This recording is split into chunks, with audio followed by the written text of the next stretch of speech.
스마트폰 스피커에서 나는 소리도 아니었습니다. 그것은 누군가 직접 내는 생생한 소리였습니다.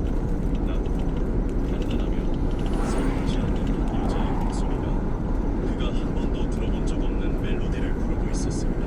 그리고 그 목소리 아래로 조심스럽고도 신중한 손가락들이 튕겨내는 작은 통기타에 선명한 울림이 깔려 있었습니다. 그 곁에서는 집안의 두 번째 심장과 같은 부드럽고 규칙적인 공급의 리듬이 박자를 맞추고 있었습니다. 민주는 소리가 나지 않게 서류 가방을 바닥에 내려 복도를 따라 세 걸음 다가가 거실 문턱에 멈춰섰습니다. 그리고 어깨를 벽에 기댄 채 거실 안을 들여다보았습니다. 그가 목격한 장면은 그의 가슴 속 무언가를 완전히 먹게 만들었습니다. 3개월 전 집안 청소와 기본적인 식사를 준비하기 위해 고용한 박진아 매니저가 거실 한가운데 무릎을 꿇고 앉아 작은 마이크 스탠드 쪽으로 살짝 몸을 기울이고 있었습니다. 그녀의 목소리는 부드럽고 통제되어 있었으며 누군가에게 보여주기 위한 솜씨가 아니라 온전한 애정과 돌봄이 묻어나는 따뜻함으로 가득 차 있었습니다. 그녀의 왼쪽에는 지훈이가 양반다리를 하고 너그 위에 앉아 있었습니다. 아이의 무릎 위에는 작은 빨간색 기타가 놓여 있었고 6살 아이의 얼굴이라고는 믿기지 않을 만큼 깊은 몰입감을 띤 채 작은 손가락으로 줄을 꾹꾹 누르고 있었습니다. 오른쪽에는 지우가 있었습니다. 지우는 두 손을 붙잡은 채 몸부분을 두드리며 단 1초도 진아의 얼굴에서 눈을 떼지 않고 리듬을 타고 있었습니다. 민주는 움직이지도 숨을 쉬지도 못한 채 그저 그곳에 서서 지켜보았습니다. 지난 2년 동안 단 한 번도 느껴보지 못했던 감정이 가슴을 타고 오르기 시작했습니다. 민준이 아들들의 얼굴에서 저런 표정, 저토록 깊고 진실한 집중력을 마지막으로 본 것은 부동산 그것이 아줌마인데? 변하기 전이었습니다. 끔찍한 자기네 사고가 땅이로구나, 일어나기 전 여기. 아내 서연이 건물주인가 아무리 많은 보네. 돈과 철저한 계획으로도 막을 수 없는 방식으로 그들의 곁을 떠나기 전의 일이었습니다. 그것이 벌써 2년 전이었습니다. 저 아줌마 질렸어. 그 2년 동안 지훈이와 그 많은 지훈은 도장을 다 천천히 찍는데 세상과 그냥 간절되어 3시간 동안을 꼬박 마치 도장을 작은 찍는데 두 개의 문이 야 한 번에 1cm씩 닫히듯 말입니다. 아이들의 심리 치료사인 대단하더라고 그냥. 김 원장은 이미 경고를 했었습니다. 6개월 전 민준을 상담실로 부른 그녀는 아주 명확하게 말했습니다. 아이들이 심각한 정서적 위축의 징후를 보이고 있다고, 엄마의 상실을 건강한 방식으로 받아들이지 못하고 있다고 말입니다. 아이들에게는 집 안에서의 지속적인 정서적 유대감이 필요하며 그저 정해진 일과나 스케줄이 아니라 진심으로 아이들과 현재를 함께 살아가는 누군가가 필요하다고 덧붙였습니다. 그리고 민준이 일주일에 60시간씩 일하며 만들어내는 물리적 거리가 아무도 모르는 사이에 매일매일 아이들과의 마음의 거리를 벌려놓고 있다고 지적했습니다.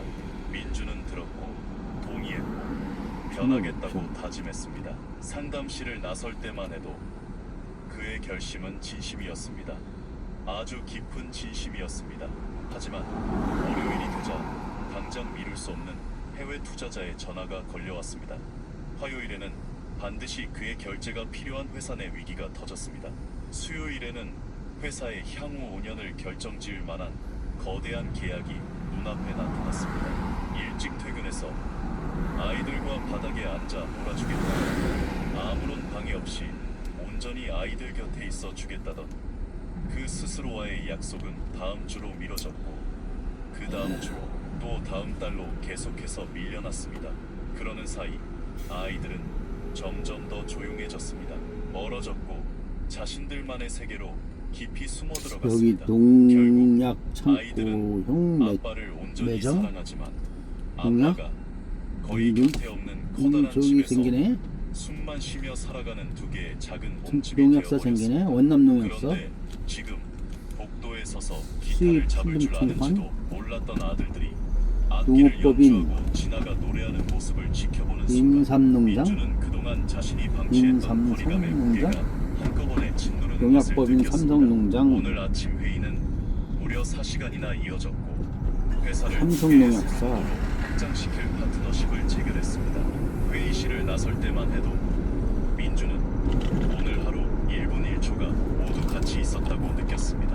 하지만 지금 아들들로부터 저런 거 하면 좀 단 좋겠다. 1m 떨어진 곳에 서서 자신이 그토록 주지 못했던 것을 제대로 알지도 못하는 한 여성이 아이들에게 주고 있는 모습을 보자 그 성취감은 온데간데 없이 사라졌습니다.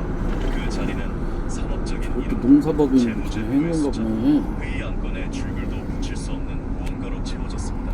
그것은 아무 불평 없이 조용히 아빠를 기다리는 법을 포기해본 오바, 오바를 가, 오바스 이 빚지고 있던 무언가였습니다. 진아의 목소리가 잦아들었습니다. 그녀는 선율의 속도를 늦추며 공간을 열어줬습니다. 하나의 공백이었습니다. 그러자 지훈이가 기타 코드로 그 자리를 채웠고 지우가 북을 두드리며 박자를 채웠습니다. 진아는 아이들이 만들어낸 소리에 자신의 목소리를 맞추며 조화롭게 얽혀 들어갔습니다. 결코 자신이 통제하려 들지 않았고 자신이 주인공이 되려 하지도 않았습니다. 민준의 목이 메어왔습니다. 그녀가 무엇을 하고 있는지 깨달았기 때문입니다. 그녀는 아이들이 스스로 이끌어가도록 내버려 두고 있었습니다.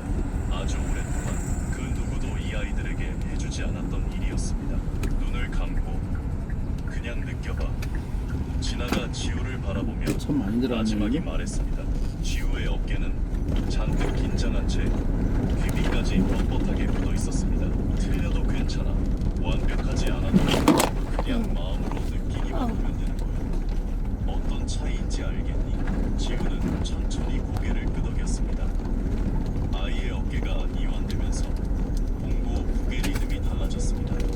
훨씬 더 가볍고 단단하며 자연스러워졌습니다. 마치 아이 내면에 굳어있던 무언가가 마침내 풀려난 것 같았습니다. 진아가 활짝 웃었습니다. 누군가의 마음이 열리는 것을 보았을 때 지금 막 무슨 일이 일어났는지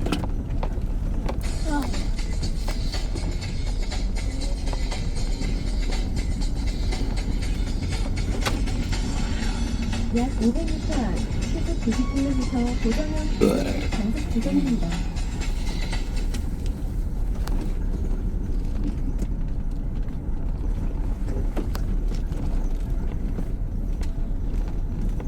특집입니다.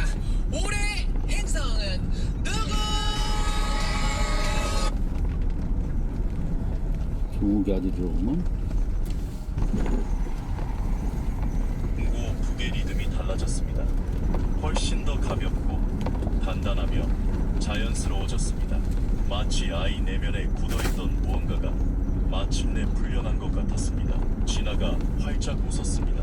누군가의 마음이 열리는 것을 보았을 때 지금 막 무슨 일이 일어났는지 정확히 아는 사람만이 지을 수 있는 꾸밈 없는 미소였습니다. 그때 지훈이가 복도 쪽을 바라보다가 아빠가 서 있는 것을 발견했습니다. 두 사람의 시선이 잠시 허공에서 마주쳤습니다. 민주는 아들이 연주를 멈추고 자신을 부르거나 진아에게 아빠가 왔다고 말할 줄 알았습니다. 하지만 지훈이는 그저 작고 짧은 미소를 지어 보인 뒤 다시 기타로 시선을 돌렸습니다. 그 작은 미소는 어떤 말보다도 강하게 민준의 가슴을 쳤습니다. 그 미소에는 고요한 만족감 외에는 아무것도 없었기 때문입니다. 그 만족감은 아빠가 그 자리에 있든 없든 상관없이 존재하는 감정이었습니다. 아이 스스로 쟁취한 것이었죠. 어떤 면에서 그 6살 아이의 솔직함은 어른이 할 수 있는 그 어떤 말보다도 예리했습니다. 지우는 한참 동안 아빠의 존재를 눈치채지 못했습니다. 아이는 자신이 만들어내는 리듬에 너무 깊이 빠져 있었습니다. 반쯤 감은 눈, 단단한 손놀림, 부드럽게 흔들리는 작은 몸. 고작 몇 주 전부터 이 일을 시작한 아이의 것이라고는 믿기지 않을 만큼의 자신감이 묻어났습니다. 민주는 자랑스러움과 함께 아주 특정한 종류의 고통이 뒤섞인 감정으로 아들을 바라보았습니다. 그것은